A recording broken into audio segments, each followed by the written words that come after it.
मेहरारू से एगो बात कहले बड़न। वैसे घड़ी के मेहरारू कई किस्म के बाड़ी, मर्दों कई किस्म का हुवन।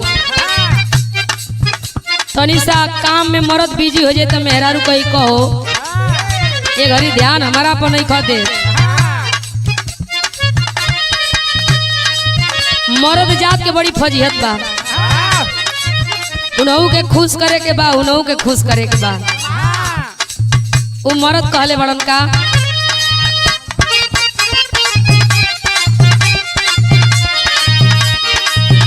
नहीं पानी जवानी के अड़ता हो,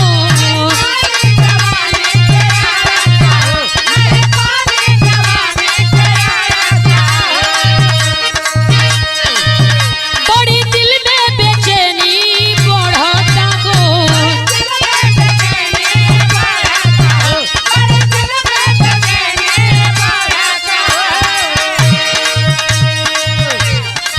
घर में अपना रानी के खुश करे के बाद आ घर से बहरे अपना सोना बाबू के खुश करे के बाद बड़ी फजीहत बा।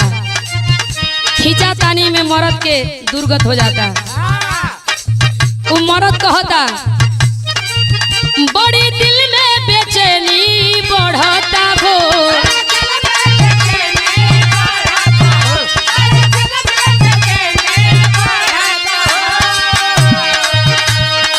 रानी हो है ने करवाटा हो सट सैया जी के ये भीरिया,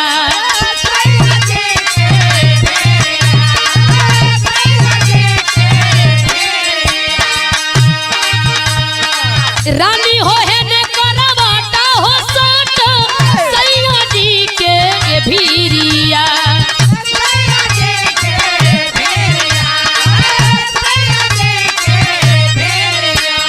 तब मेहरारू कहे अरे पापा जी के पोसल हमरो सुघरा सारिरिया, पापा जी के पोसल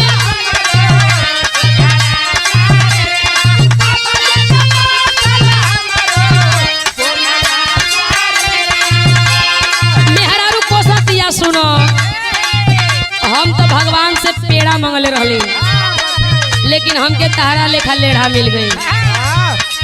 गोर मंगनी लेकिन अगुआ करिया मरद खोज देहलस। कह दिया अरे पापा जी के पोसल हमरो सुघरा